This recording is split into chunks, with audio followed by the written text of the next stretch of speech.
itu untuk saya gunakan sebagai tempat wudhu. Jadi kalau di toilet kan tidak ada tempat wudhunya, adanya kloset, dan nggak mungkin kita naruh kaki kita di atas kloset ya.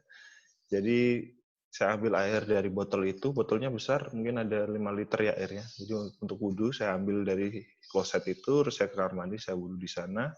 Dan untuk sholatnya pun kita juga biasanya di study room, atau di study room seperti tadi digambarkan Mbak Zafira, atau bisa juga kita di international lunches. Atau culture shock yang lainnya, misalnya dengan budaya ataupun dengan kebiasaan, kita sampaikan saja bahwa kita Muslim, kita tidak minum alkohol, tidak makan babi. Nah, itu akan menjadi informasi untuk teman-teman kita, karena di sana setiap makan malam pasti saudara akan ditawarkan terkait dengan minuman ya seperti wine ataupun bir ataupun apapun itu. Dan untuk pork, saya rasa hampir semua makanan itu mengandung pork. Jadi kalau mau pesan makanan yang vegetarian itu lebih aman, atau makanan yang saudara masak sendiri. Tapi ketika saudara makan bersama teman-teman yang lainnya, mungkin pesannya vegetarian begitu. Mungkin begitu, Ibu Moderator. Halo. Halo.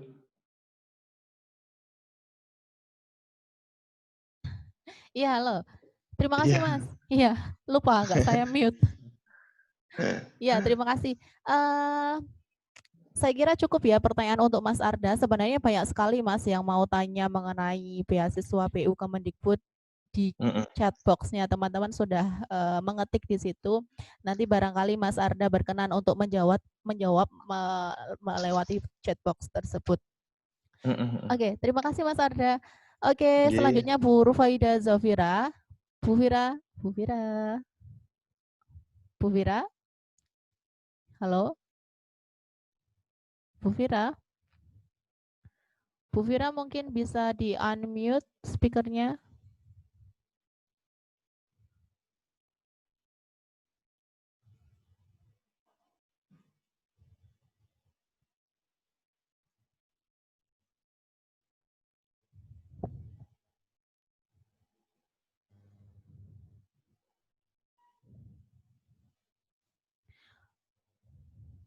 Halo, Bu Zafira. Oke, barangkali Bu Zafira masih hold untuk beberapa saat karena mungkin di sana masih azan zuhur. Kita lanjut untuk membaca pertanyaan untuk Mas Arda lagi aja ya, untuk mengisi waktu luang yang ada di sini. Mas Arda, halo?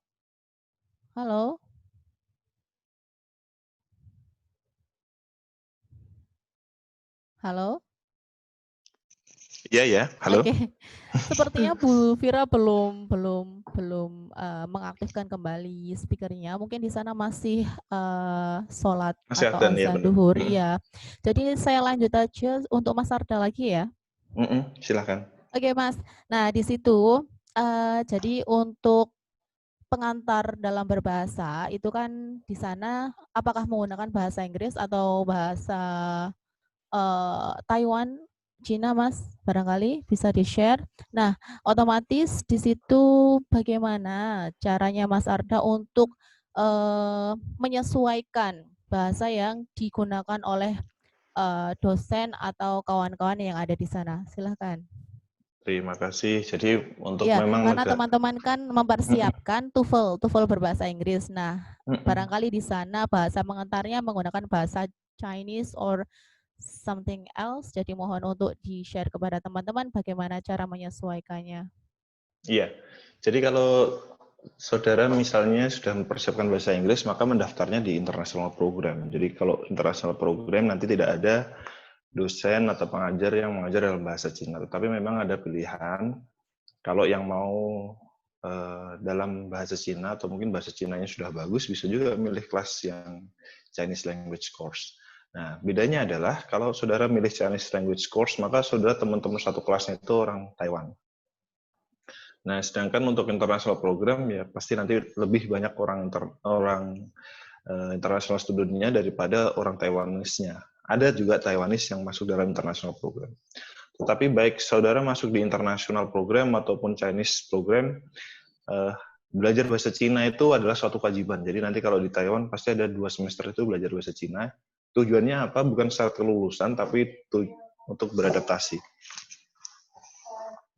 Jadi adaptasi ketika nanti berada di lingkungan di luar kampus, misalnya saudara harus belanja atau saudara harus mengajar di sekolah misalnya, atau saudara harus melakukan hal-hal yang di luar kampus, saudara bisa gunakan bahasa Taiwan untuk mempermudah komunikasi. Mungkin begitu, Bu Moderator. Oke, satu lagi pertanyaan dari Selananda Rahmadianti. Bagaimana cara kita untuk menghadapi suatu tantangan ketika kuliah di luar negeri, di mana dosen di sana menggunakan metode pembelajaran yang tentunya berbeda dengan di Indonesia? Seperti itu, Pak. Mungkin penyesuaian metodologi pembelajaran yang diterapkan mungkin. Ya, benar. Sebenarnya yang perlu saya sampaikan adalah untuk Mbak Sela khususnya, jangan takut ya kalau kuliah di luar negeri dan di Indonesia itu proses pembelajarannya itu sama. Tetapi memang target atau luaran yang diminta itu standarnya berbeda. Jadi kalau saudara misalnya sekarang sudah mulai ngerjakan paper, ngerjakan makalah, itu modal yang bagus. Apalagi kalau S1 kita kan sudah harus skripsi. US country atau European country, mereka tidak mewajibkan untuk S1 itu mengerjakan skripsi. Jadi ketika saudara masuk S2, maka saudara sudah lebih bisa mengadaptasikan dengan metode penelitian misalnya, atau cara-cara penelitian yang saudara sudah dilakukan di S1. Tetapi yang menarik adalah pada perkuliahan, kalau kita lebih banyak pada lecturing ya, jadi kita banyak dosen yang memberikan ceramah ataupun memberikan project di kelas. Nah, di sana itu kita lebih banyak independen karena saya berbasis lab, maka saya harus mempunyai kegiatan yang saya susun sendiri sebagai penunjang kegiatan belajar. Misalnya kuliah metodologi. Lab saya tentang biomekanika, maka saya harus menggunakan lab biomekanika tersebut untuk mata kuliah metodologi. Seperti apa metodologi dalam biomekanika. Nah, itu nanti akan menjadikan berbeda. Kalau yang di jurusan sosial seperti Mbak Safira sampaikan tadi, mungkin tidak ada lab khusus ya, tetapi memang ada community atau studi center atau library yang punya fungsi yang serupa, dan di sana banyak resource yang bisa digunakan secara gratis, itu mungkin yang kita manfaatkan. Kalau secara sistem perkuliahan ya sama, nilai ada A, B, C, dan lain sebagainya, terus dosen juga ada presensi dan lain sebagainya, tetapi memang ada independent study yang menjadi perbedaan dari Indonesia dan Taiwan kalau versi saya begitu.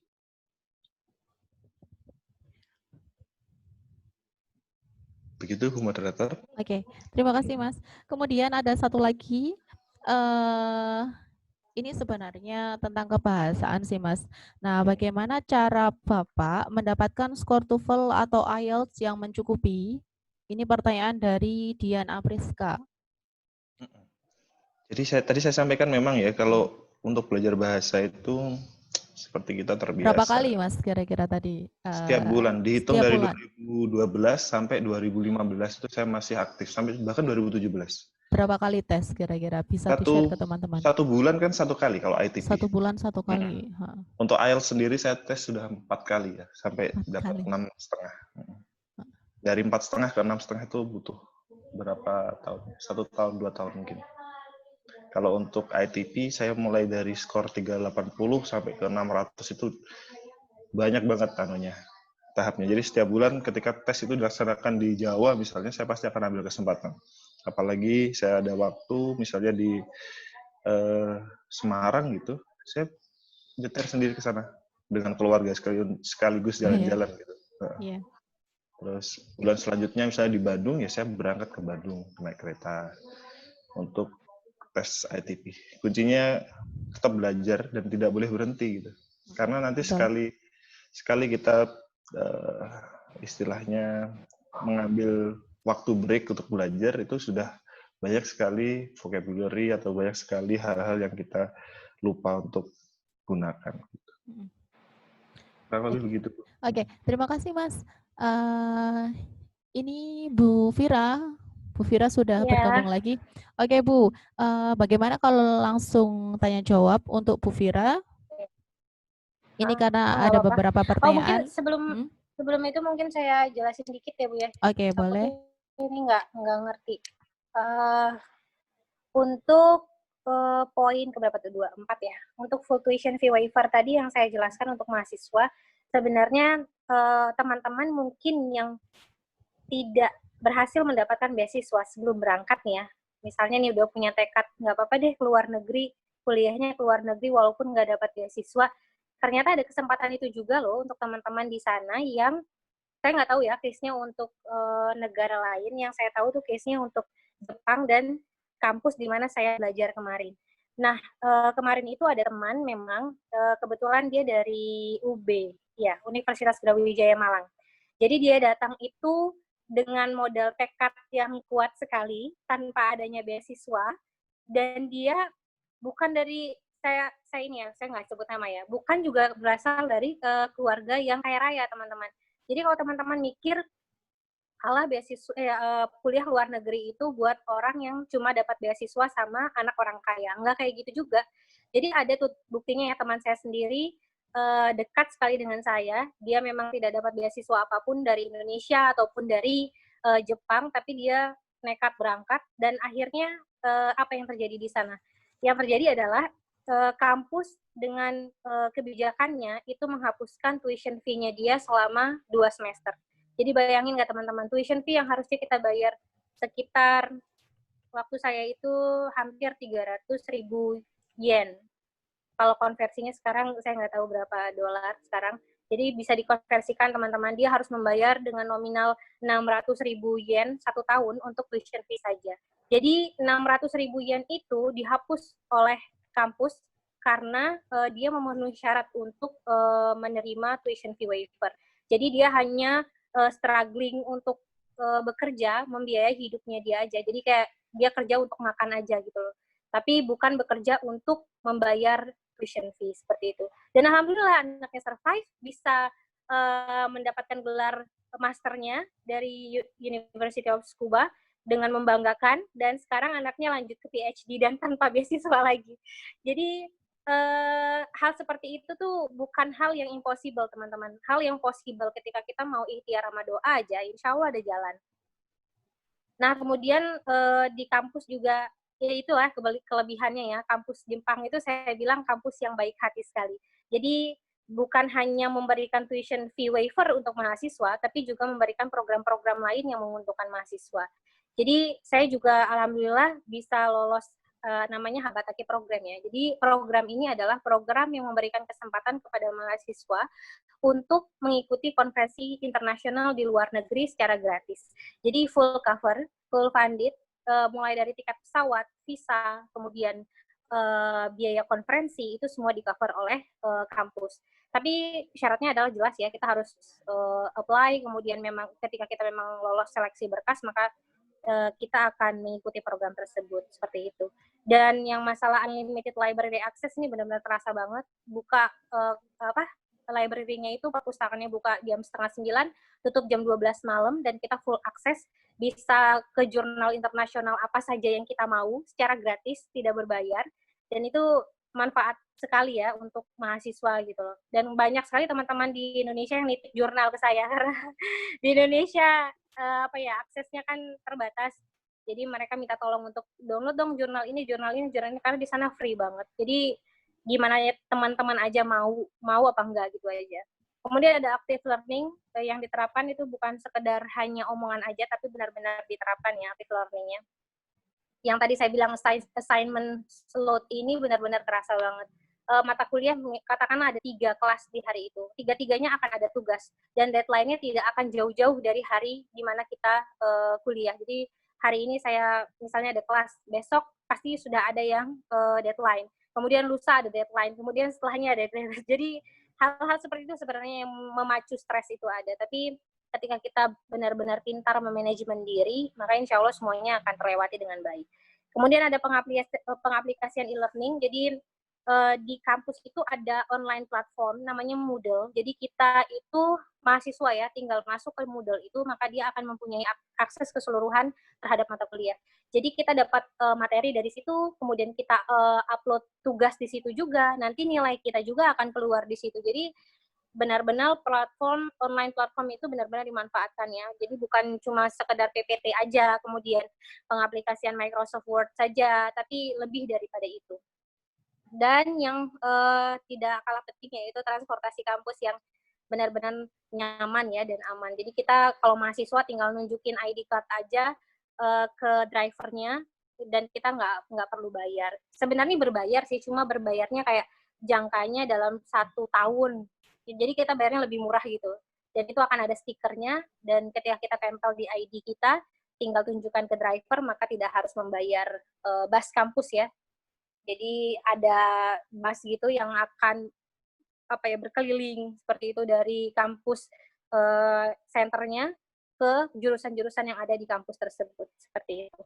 Dan ini bukti yang ingin saya tampilkan ke teman-teman bahwa semua yang saya sampaikan di awal itu bukan hanya omongan belaka ya. Teman-teman bisa lihat slide-nya.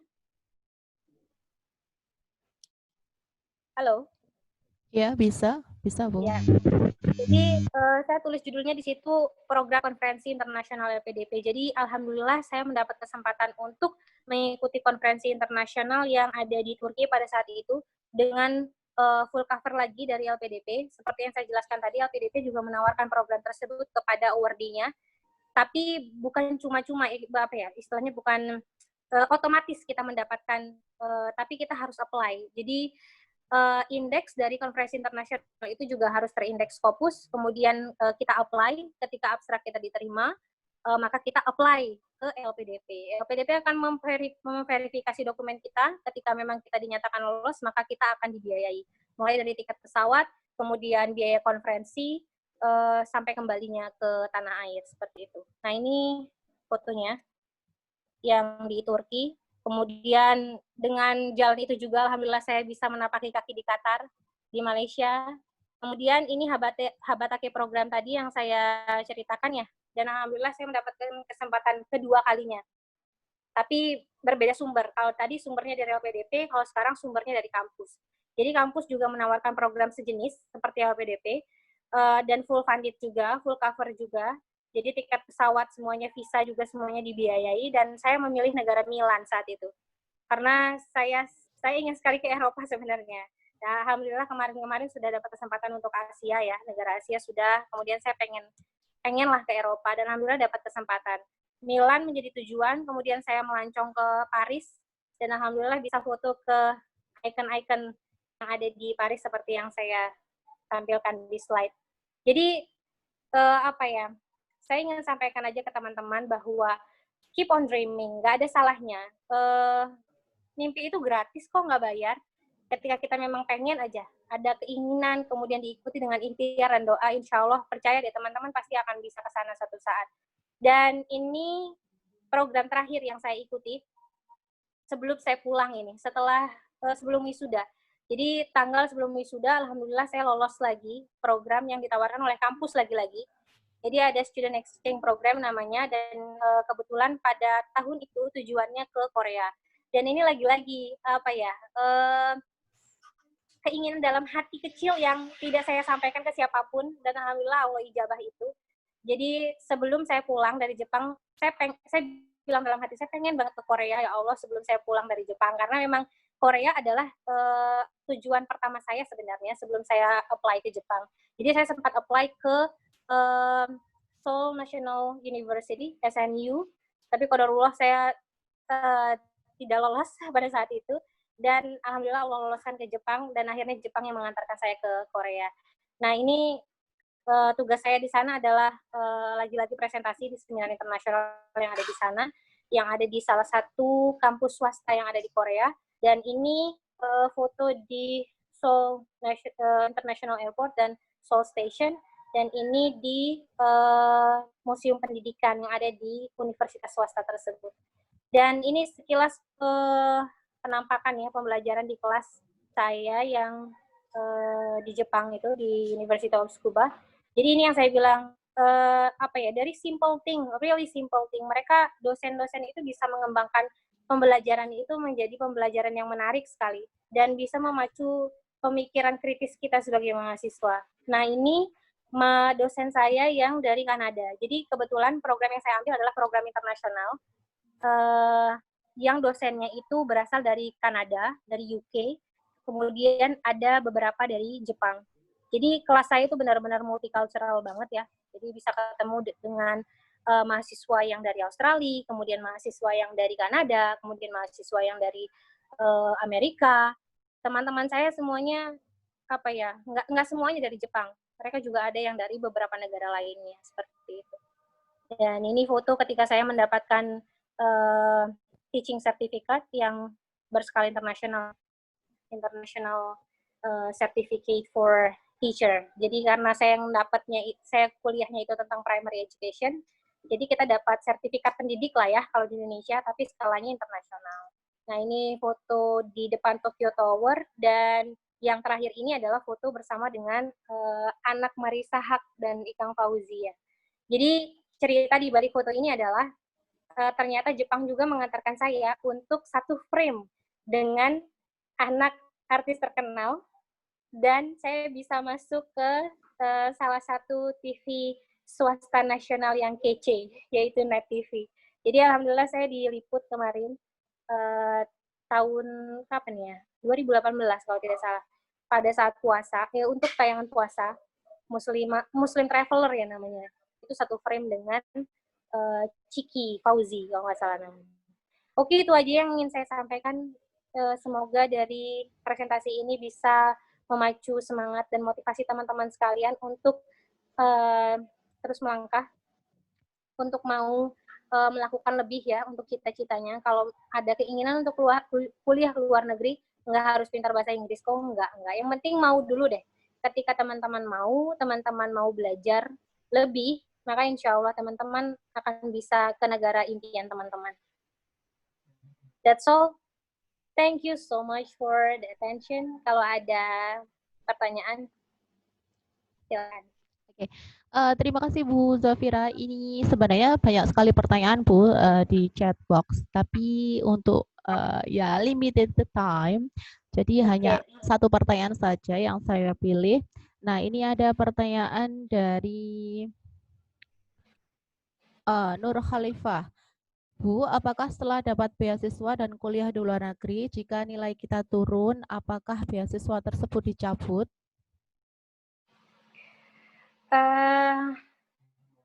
Sebenarnya sih karena memang LPDP itu sistemnya sangat sistematis ya.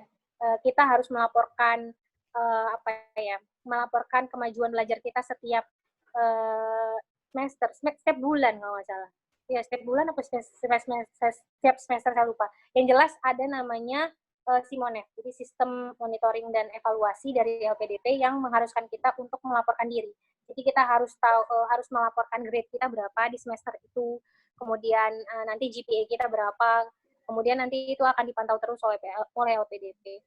Nah, kalau ada kasus di mana mahasiswa tersebut nilainya kurang, itu sebenarnya urusannya dengan kampus ya, karena memang akhirnya itu akan ke academic transcript.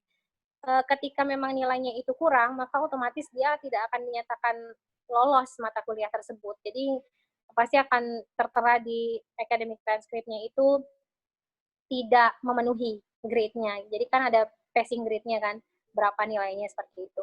Nah, kalau seperti itu kasusnya mungkin akan lari ke kebijakan kampus dan dosennya. Kalau misalnya dosennya memang mau memberikan kesempatan untuk remedi, mungkin akan ada remedi ya. Dan kalau untuk LPDP hanya menerima laporan akhirnya. Jadi LPDP tidak akan bersangkut pautan dengan kampus mengenai nilai. Nah, kalau misalnya nanti di laporan akhir, di transkripnya itu memang tidak dinyatakan lulus, maka dia tidak akan bisa diwisuda. Nah, itu mungkin akan menjadi otoritas LPDP pada akhirnya. Entah akan melanjutkan beasiswanya atau menghentikan, seperti itu. Oke, baik. Cukup saya kira. Terima kasih Bu Fira. Mungkin ada beberapa closing statement. Yang pertama, saya minta closing statement dari Bu Fira dulu, silahkan. Untuk Oh, saya dulu memotivasi ya. teman-teman. Iya, silakan. Oke. Ya, jadi seperti yang saya sampaikan tadi, memang semuanya itu butuh proses teman-teman. Tapi mulai dulu dengan kemauan teman-teman. Ketika teman-teman ada kemauan, maka barengi itu dengan ikhtiar dan doa. Yang penting itu doa ibu. Itu kerasa banget sih di saya. Kalau doa ibu tuh benar-benar nyata banget ya. Ketika memang kita menghadapi kesulitan atau hambatan di dalam hidup, minta deh doa sama ibu. Itu insya Allah akan mudah gitu, mulus jalannya. Dan jangan takut bermimpi, keep on dreaming, karena mimpi itu gratis, nggak bayar. Ketika teman-teman ada mimpi aja, itu insya Allah akan diikuti dengan tindakan gitu.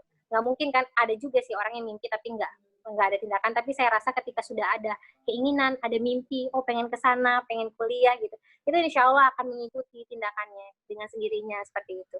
Dan jangan takut dengan cerita-cerita saya, dengan cerita-cerita dari Pak Arda yang sadness part-nya, yang kita struggling banget, yang penuh air mata, itu udah lumrah banget. Dalam hidup memang ada up and down. Jadi jangan takut lah ketika dengar, oh takut nggak jadi deh ke luar negeri, jangan gitu juga. Jadi ya tetap semangat lah, tetap mengejar mimpi yang sudah teman-teman miliki gitu. Karena insya Allah, Allah bantu kita, bener. Allah bantu kita, jangan takut. Itu aja sih dari saya. Oke, terima kasih Bu Fira. Mungkin teman-teman bisa memberikan virtual applause yang meriah untuk Bu Fira. Oke, terima kasih Bu Fira. Selanjutnya Mas Arda. Mas Arda, saya ingin closing statement dari Mas Arda untuk memotivasi teman-teman sekalian. Halo? Baik, iya. Oke. Ya, terima kasih moderator. Jadi lagi-lagi tadi saya sampaikan bahwa sebenarnya hampir sama.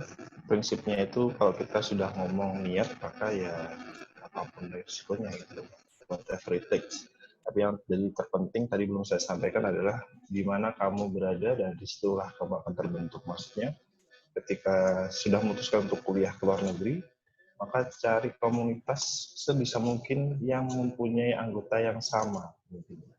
Setidaknya nanti ketika itu nanti menjadi motivasi atau teman berbagi, itu akan menjadi penyemangat ketika kita jatuh.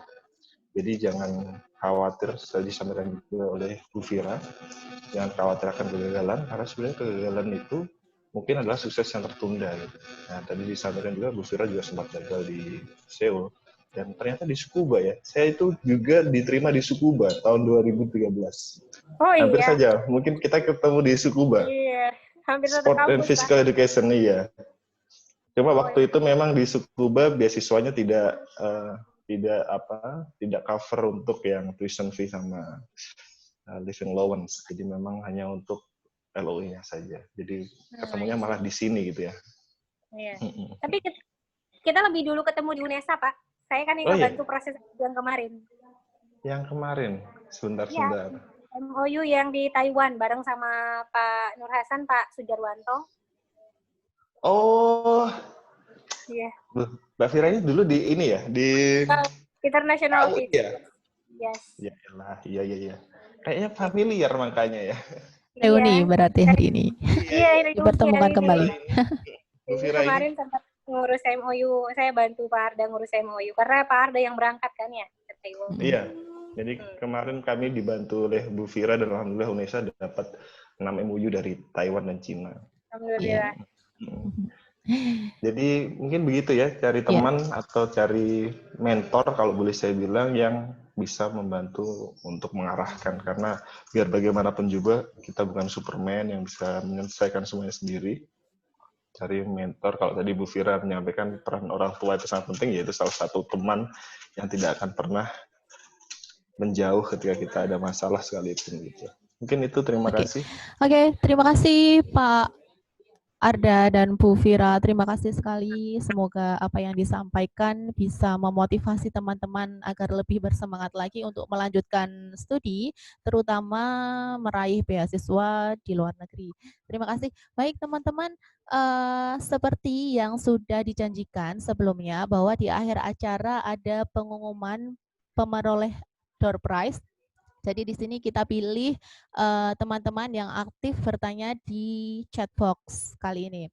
Yang pertama yaitu Mbak Dian Apriska, yang kedua Mbak Nur Khalifah, dan yang ketiga adalah Mbak Dila Vista.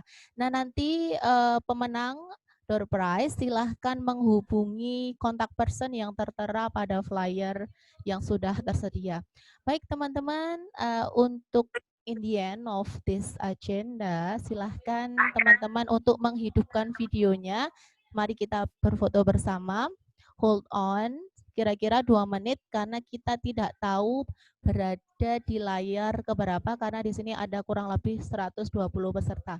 Baik teman-teman, mohon untuk diaktifkan videonya, teman-teman. Oke, Pak Khairu, oke, Mista, oke, semuanya ya. Oke, slide pertama, Bu Uswa, oke, ayo, 1, 2, 3, slide 1, slide 2, 1, 2, 3, slide 3. Oke, ditahan sebentar untuk 2 menit. 1, 2, 3.